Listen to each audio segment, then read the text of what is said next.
Hey YouTube, my name's Alex Baton, and today we're going to be talking about lighting setups for talking heads or interviews or piece to camera, whatever it is you want to call it. It's a person talking to a camera, sometimes two cameras, and we're going to talk about how to light it.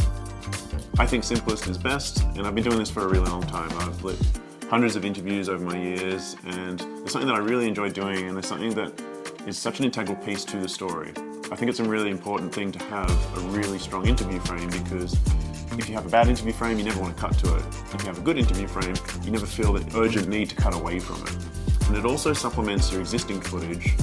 If it's something like archival footage, or if it's just not particularly good B-roll, you can always cut back to interview frame, and in turn, it makes the video good. Apart from anything, it's kind of insurance for the rest of your film, whether it be a documentary, educational video, a talking head, crowdfunding, online content, YouTube, whatever it may be.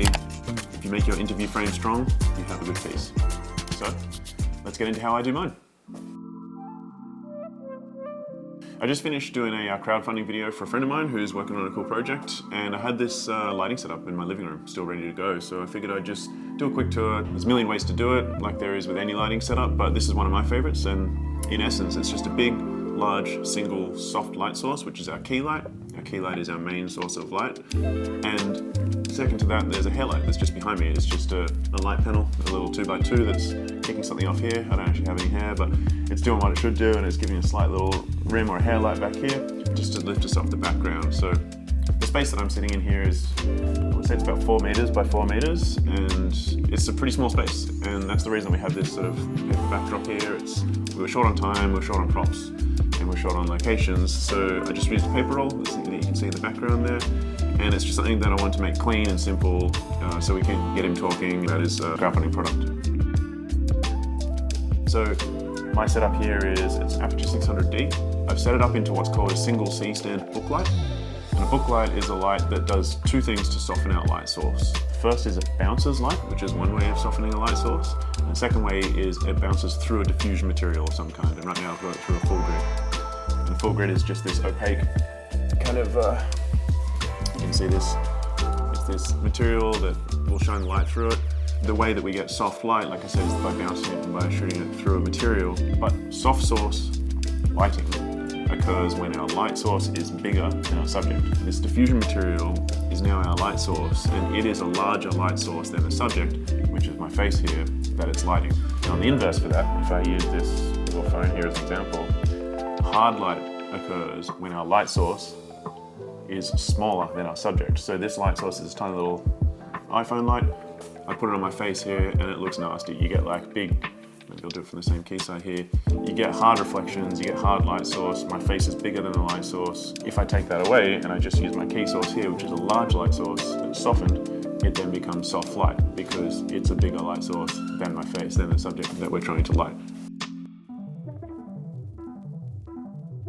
And so what's left to do is to bring me, the subject, off of the background. Because we're shooting in such a small space here, one way to create depth, which is something that we're always looking in cinematography, we want to make the image as deep as possible. We want to bring me away from the background, and the way to do that is by putting up a hairlight. So it'll light the back of me here, which will pull me forwards. Here's a quick example of what the hairlight's actually doing. By turning off the key light, you can kind of see there's just a little sort of strip on the back there. It's helping me to come forwards from the background. It's not doing much by lighting my actual face. In fact, it's doing nothing to light my face. But it's a cool technique to just bring your subject forward off of the background and to create a little accent of light behind. You can use any light panel or light mat for this. The unit I have is the Falcon Eyes RX24TD Mark II. It's a bicolor light and it puts out a really nice quality, but it's a little janky to set up and back down. There are plenty of newer and better options on the market today, but this one has served me really well, and I do think it's something that every filmmaker should have. There's a small light panel of some kind that can come on every job with them. There is a few things that I haven't covered in this video, and it's not an exclusive do-all interview lighting setup. What I will often do as well is do what's called a room opener or some room tone. A room opener just means getting some ambient light level into the room. This is usually needed when you see more of the room than what we see here in a little studio, but in our case, our key light is doing enough to light the background. A quick way of achieving this is to shoot a light into the ceiling so that it bounces around and spreads throughout the room. Sometimes there's already enough ambient light to work with, but when I have the time, I prefer to dial it in using my own lights. Usually I'll make sure that it's 1 to 2 stops darker than my key light here and then my foreground and my subject.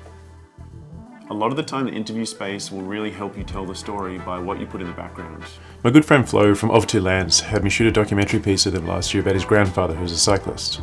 So we spent some time building the background for his interview frame. We wanted to show off his space and the place that he worked in on his bike, so we would see bikes, tools, tyres and tubes, and really help build the world that he lived in for his story. So this example here, we don't have that opportunity because we're just in my living room. My living room has nothing to do with the story for the crowdfunding that we'd set this up for originally, so we just opted with a clean studio-style paper backdrop as something that was going to be nice and bright and lift him up. Just something worth considering when you're setting up your own frames. Dress the set. And then the other thing I lightly touched on was lighting motivation. And motivated lighting just refers to being able to see a light source that feels like it's lighting the frame. Right now this is a very studio setup.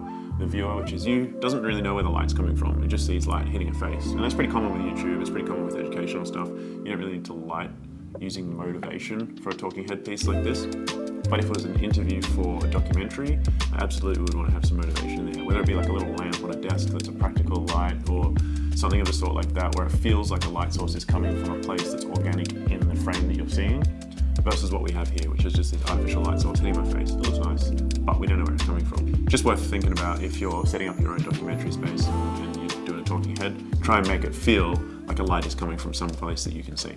Anyway, that's pretty much it for today, guys. I just wanted to make a quick one. I had this lighting setup done, so I figured I would just jump on the cameras and I'll jump in and talk. It was kind of a free YouTube video, I guess, but yeah, hit me up with any comments that you got, any questions, any thoughts, if I can help out in any way. That's kind of what this YouTube channel is for me at the moment, is it's trying to be a place where I can give back to the community that I've learned so much from and try and make these videos that I wish I'd seen earlier on in my career.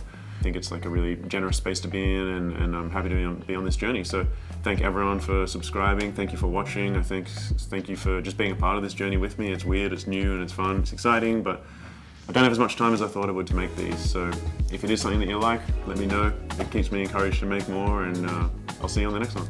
Thanks, guys.